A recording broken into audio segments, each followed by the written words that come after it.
Now, last year I made a big mistake, and I had a situation just like this. Let me explain exactly what I mean.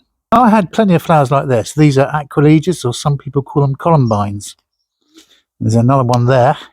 These have self-seeded. We've even got some potted fuchsias, and it looks very much like late spring.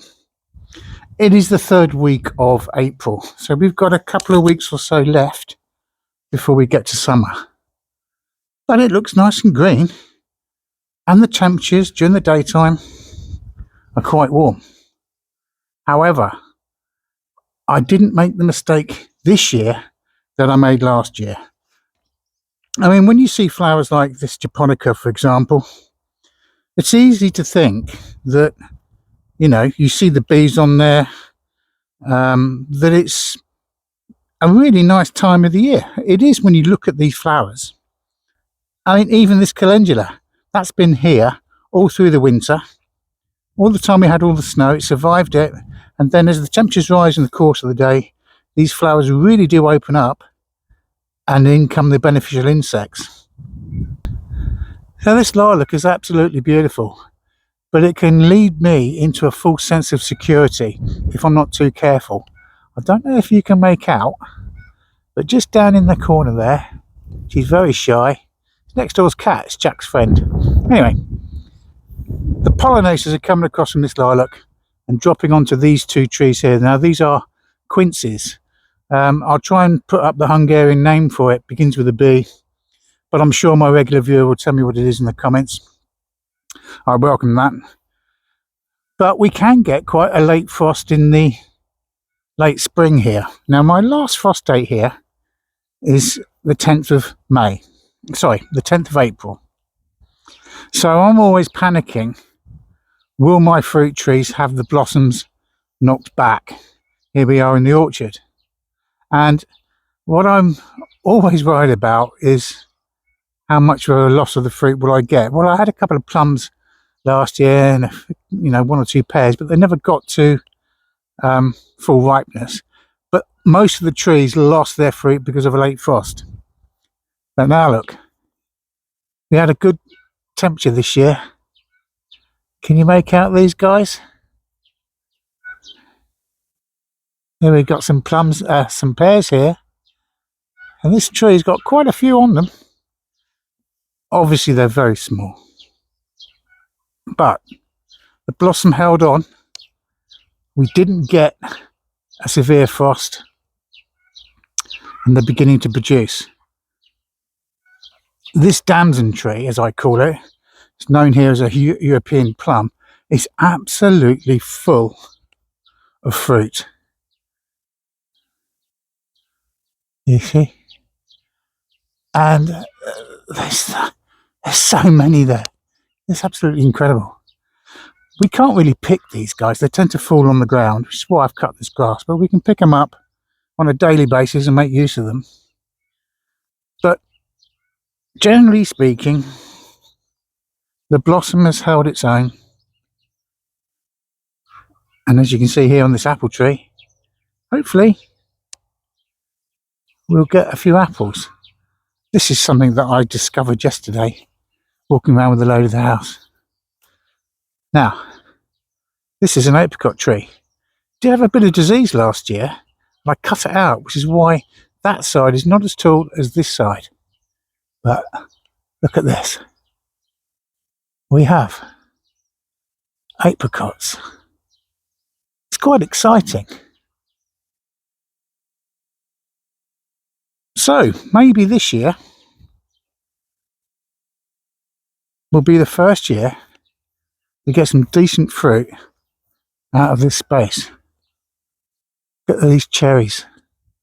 Again, because we've had quite a warm start to the growing season, these guys have kept their blossoms, and we seem to be doing all right.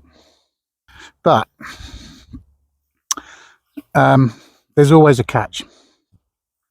Now last year, okay, I didn't have the same results in the orchard as this year seems to be going.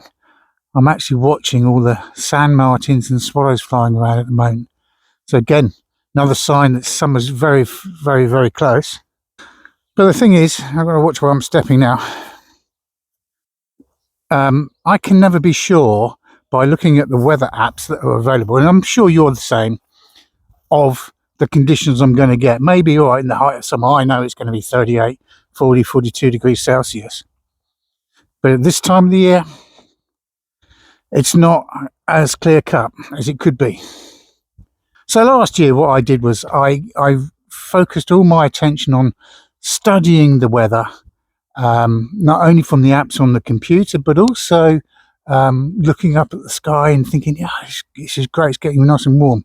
And I brought some plants out. And what happened was that I lost every single one of my cucumbers and my melons. In fact, most of my squash type vegetables, I lost it because I had them growing in a nice warm environment indoors, but they were growing too quickly. And so I thought, I know, I'll bring them out, let them cool down a little bit, so to speak, and slow down their growth, and then I can get them transplanted into the ground. I had one night of frost, bang, wiped them all out. Now, this year, I haven't got that same issue. We're going to go into the greenhouse. And in here, it's pretty warm. Well, I need to open the door. I've got 41 degrees Celsius in at the moment.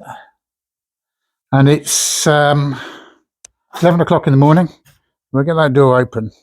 But the other temperature reading you can see on there is 8 degrees Celsius. So that's how cold it was in here last night. The minimum temperature in here last night. Now in here, I have got all of the tomatoes. They're ready now to get outside. I've got some red and yellow peppers there.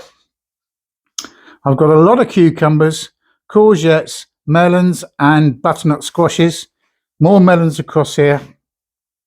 Way more than last year. And the chilies. And more tomatoes. So how come I've got so many? Well, because I didn't put them outside. I'll just close that door. Now, the reason why I didn't put them outside was because of the app, Your Growing Companion. It sends me a frost alert. So if there's any opportunity for the temperatures to get to 0 or below, I'm going to get an email and it's going to tell me exactly what's going on. So I got that yesterday. Here is what it looks like as a notification that you see on your mobile phone. Some plants I can leave outside. These are the asparagus that I did have germinating in the greenhouse, and I brought them out here now to get used to the outside conditions. Some beetroots here and here ready to be transplanted. And over there, we've got some cabbages ready to go as well. So I've got to crack on with those guys. But these are all cool season crops. Don't mind it so much. So the idea of the app is it basically tells me what my weather conditions are. I don't have to rely on looking on the internet. It does it for me automatically. It does it by my own location. So I set that when I sign up, and all I need to do is look at my phone every morning and it will tell me what's going on. And if there's a frost alert, not only will I get it via an email, I can see it on my screen there and act accordingly. Now, the surprising thing is, I'm in the 3rd week of April. If my last frost date is the 10th of April, and I gave an extra 7 days on top, that's the 17th, I'm still way past the normal average date of my last frost. So the app has saved me an awful lot of grief. I haven't repeated the mistake that I made last year. I've actually been able to save the crops that are valuable to us.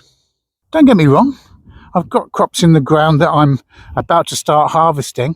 And as you've just seen there, those cabbages that are due to be transplanted out, I'll prep the bed ready for those, and they'll be going out in the next few days. And I've got some seeds to sow this time of the year, no problem whatsoever. For example, lettuce. But I've got one plant in the ground that that I'm about to start harvesting. Let me show you those guys. So here we have spinach. Sown 6 weeks ago in modules and brought out here and transplanted 3 weeks ago. So they started in the greenhouse and brought out here. Spinach loves cooler weather. It doesn't want to be too hot for spinach because otherwise they will bolt and go to seed and you've lost your crop. But as you can see there, ready to start picking the outer leaves. So I should be cropping that for the next 2 to 3 months perhaps. So all in all, I'm really happy about having the app to help me protect my crops, unlike last year where, as I say, I lost the equivalent of 50% of what I could have been harvesting. So the app has helped me out no end here. Now if you want to get yourself onto the app and start using it, you can do so by using the link in the description below, or just hit yourgrowingcompanion.com and it'll take you straight there. What you need to bear in mind is a couple of things. You don't have to sign up and pay for this app if you don't want to. If you just want frost alerts, or if you want a sowing calendar, you can have that for absolutely nothing. You just set your location, and even the sowing calendar will suggest things for you that are relevant to your location. Not mine, yours. You also don't have to send any card details for payment.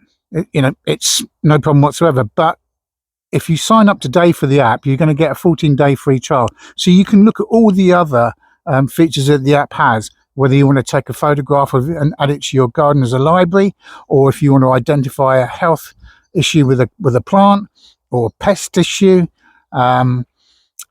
If you want to learn more about succession planting, you can also do that. There's so much there on the app. And if you do like the features, great. You can sign up for the app. The yearly subscription is less than a bag of peat-free compost. So what have you got to lose? Absolutely nothing. And the fact that that app has saved my squash plants from a frost that I wouldn't have seen coming if I didn't have the app.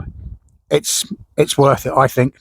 But for now, take care, happy growing, and I'll catch up with you very soon.